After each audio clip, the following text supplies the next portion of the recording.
কলকাতার শিশির মঞ্চে 5ই জুলাই এক অভিনব ভাবনায় উদযাপিত হলো নারদ জয়ন্তী। হিন্দু পুরাণ অনুযায়ী দেবর্ষী নারদকে পৃথিবীর আদি সাংবাদিক মনে করা হয়।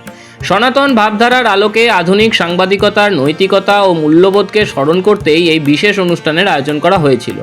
অনুষ্ঠানে উপস্থিত ছিলেন রাজ্যপাল আর.এন. রবি, রাজ্যের মন্ত্রী কল্যাণ চক্রবর্তী, সংঘের পূর্বক্ষেত্র প্রচার প্রমুখ জিষ্ণু বসু এবং অর্গানাইজার পত্রিকার সম্পাদক প্রফুল্ল কেতকর সহ অন্যান্যরা। বক্তাদের আলোচনায় উঠে আসে যে দেবর্ষী নারদের মূল কাজ ছিল লোক কল্যাণ এবং সত্য প্রতিষ্ঠার উদ্দেশ্যে নিরপেক্ষভাবে সংবাদ আদান প্রদান করা। বক্তারা দেবর্ষী নারদকে গণতন্ত্রের যোগ্য পূজারী এবং সাংবাদিকদের জন্য এক নির্ভীক ও সর্বজনগ্রাহ্য আদর্শ বলে অভিহিত করেন। আরএসএস এর পূর্বক্ষেত্র প্রচার প্রমুখ জিষ্ণু বসু বলেন, নারদ জয়ন্তী আমরা প্রতি বছরই পালন করি। বিশ্ব সংবাদ কেন্দ্র নারদ জয়ন্তী নারদ সম্মান দেন। যারা সাহসের সঙ্গে মাথা উঁচু করে কোনো রকম রাজনৈতিক চাপ অর্থের লোভের কাছে মাথা নিচু না করে কাজ করেন তাদেরকে সম্মান দেওয়া হয়। তাই আজকে আমাদের খুব আনন্দের দিন, নারদ জয়ন্তী নারদ সম্মান দেওয়া হচ্ছে। এবছর অনেক বেশি সাংবাদিক এসছেন এবং সবচেয়ে বড় কথা যে রথীন্দ্রনাথ বন্দ্যোপাধ্যায়ের মতো, রবীন্দ্রনাথ দত্তের মতো এই রকম বর্ষিয়ান সাংবাদিকদেরকে আমরা পা ছুঁয়ে তাদের সম্মান দিতে পেরেছি। এটার থেকে আনন্দ খুব কম হয়। খুব আনন্দের বিষয়। শ্যামাপ্রসাদ মুখার্জি যদি না থাকতেন তাহলে পশ্চিমবঙ্গ হতো না। পশ্চিমবঙ্গ না থাকলে আমাদের বাঙালি হিন্দুদের থাকার কোনো জায়গা থাকতো না। এটাই এই যে হিন্দু, বেঙ্গলি হিন্দু হোমল্যান্ড, এটা শ্যামাপ্রসাদজি মুখোপাধ্যায়ের জন্য হয়েছে। তাকে সম্মান জানানোর জন্য ভারতবর্ষের স্বরাষ্ট্রমন্ত্রী আসছেন, এর থেকে আনন্দের আর কি হতে পারে। বিজেপি বিধায়ক রুদ্রনীল ঘোষ বলেন, অত্যন্ত আনন্দের একটা মুহূর্ত এবং সম্মানীয় রাজ্যপাল মহোদয় তিনি অত্যন্ত গুরুত্বপূর্ণ কথা রাখলেন আমাদের কাছে। সাংবাদিকতা এবং দেশ নিয়ে যে মাটিতে আমরা দাঁড়িয়ে রয়েছি, আমাদের প্রাথমিক দায়িত্ব কিন্তু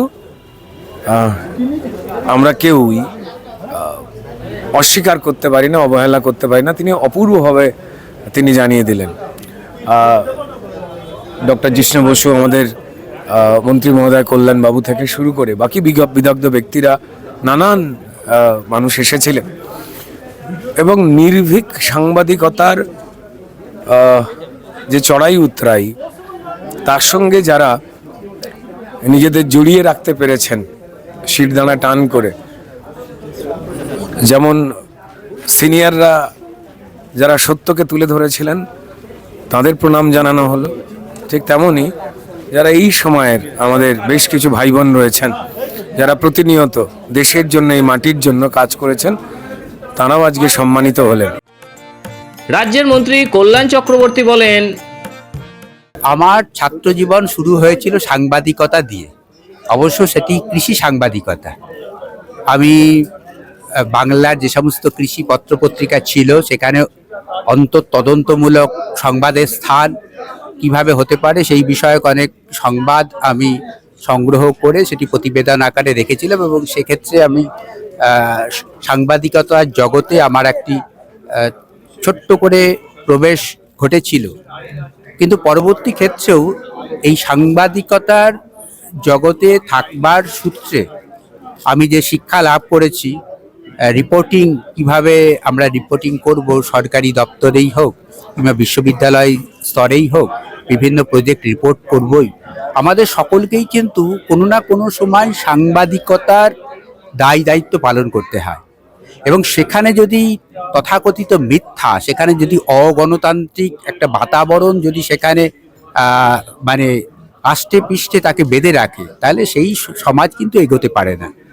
আমাদের সমাজ যথার্থভাবে এগিয়ে চলবে যখন সাংবাদিকতারা তাদের আপন আপন যে কাজ, দায়িত্ব সেটি যথাযথভাবে পালন করবেন। আরএসএস এর প্রচার প্রমুখ বিপ্লব রায় বলেন, আমরা এবার 6 জন প্রবীণ বরিষ্ঠ সাংবাদিকতার সঙ্গে একসময় যারা ছিলেন, এরকম 96 বছর বয়স থেকে শুরু করে আর 60 বছর অবধি এরকম 6 জনকে সম্মানিত করলাম।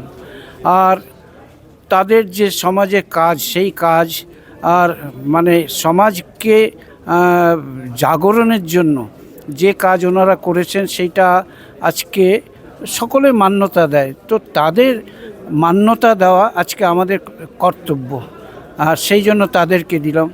আর বর্তমান সময়ে যারা বিভিন্ন ঘাত প্রতিঘাতের মধ্যে, বিভিন্ন বাধা বিপত্তির মধ্যেও তারা তাদের কথা সাংবাদিক হিসাবে প্রতিষ্ঠা করেছে, এই রকম 11 জনকে আমরা সম্মান দিলাম। তো এটা আমাদের কাছে একটা প্রাপ্তি যে এরকম মানুষদেরকে আমরা আমাদের কাছে পেয়েছি। সেই কাজটা রাষ্ট্রীয় স্বয়ংসেবক সংঘ মানুষকে জোড়ার কাজ সারা দেশে করে। সংঘের প্রচার বিভাগ, বিশ্ব সংবাদ কেন্দ্র এই কাজ করে, আর সমাজের এই ধরনের মানুষের সঙ্গে আমরা আরও বেশি নিবিড় সম্পর্কের আর একটা মাধ্যম তৈরি করলাম। নারদ জয়ন্তী উদযাপন কেবল কোনো ধর্মীয় আচার নয়, বরং এটি সনাতন মূল্যবোধের সাথে আধুনিক পেশাদারিত্বের এক মেলবন্ধন। বর্তমান সময়ে দাঁড়িয়ে এই আয়োজন সাংবাদিকতার জগতে নৈতিকতা, নিরপেক্ষতা এবং সামাজিক দায়বদ্ধতাকে নতুন করে চিনে নেওয়ার এক অত্যন্ত প্রাসঙ্গিক প্রয়াস। ব্যুরো রিপোর্ট, মাধ্যম।